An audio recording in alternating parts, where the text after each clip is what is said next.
Baik, anak-anakku, kita lanjutkan materi ajar berikutnya, yaitu ayo mengenal Allah Subhanahu wa taala melalui Asmaul Husna.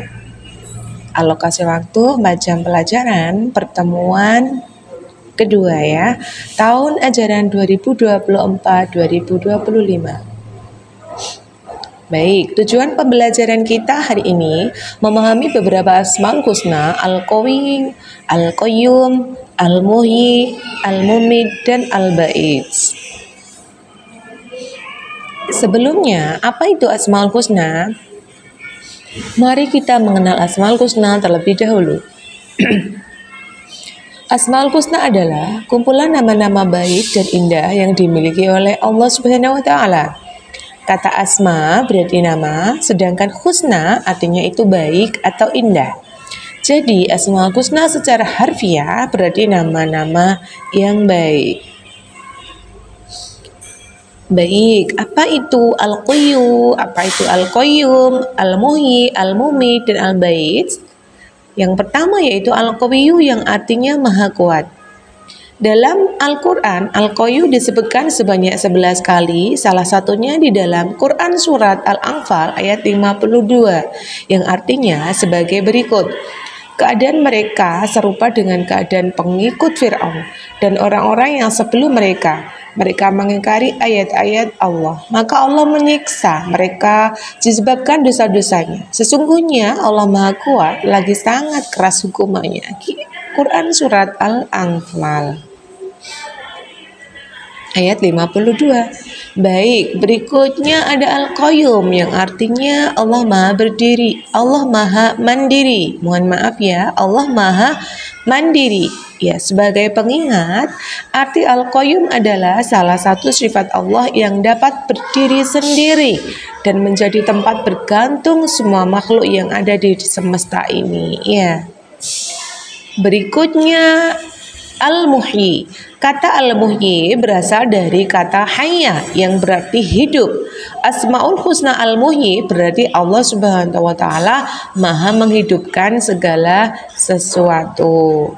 Berikutnya Al-Mumit, yaitu artinya Allah Subhanahu wa taala Maha mematikan.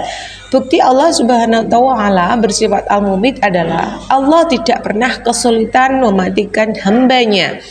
Berikutnya ada Al-Ba'is yang artinya Allah Maha membangkitkan. Dalam Al-Quran banyak disebutkan sifat Allah yang agung tersebut. Dalam Al-Quran juga disebutkan kemampuan Allah membangkitkan seperti halnya tanaman yang disuburkan setelah mati. Mengapa kita perlu mengetahui Asmaul Husna? Jawabannya adalah 1. Untuk mendekatkan diri kepada Allah. Menyebut Asmaul Husna, hati kita akan semakin terikat kepada Allah. Yang kedua, meningkatkan keimanan. Memahami makna Asmaul Husna memperkuat iman kepada Allah Subhanahu wa taala. Yang ketiga, menjadi manusia yang lebih baik. Mengamalkan Asmaul Husna dalam kehidupan sehari-hari mendorong kita menjadi pribadi yang lebih baik.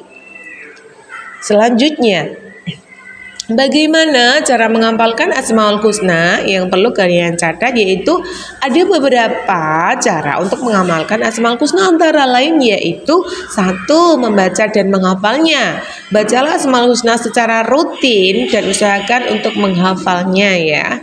Dan yang kedua, merenungkan makna Asmaul Husna tersebut. Setelah membaca, renungkanlah makna dari setiap nama Allah Subhanahu wa taala tersebut. Yang ketiga, berdoa. Gunakan Asmaul Husna sebagai dzikir dan doa dalam kehidupan sehari-hari. Meneladani sifat Allah, usahakan untuk meneladani sifat-sifat Allah yang terkandung dalam Asmaul Husna. Berikutnya, untuk apa mengamalkan Asmaul Husna? Ya, jawabannya adalah dengan mengamalkan Asmaul Husna kita berharap dapat 1.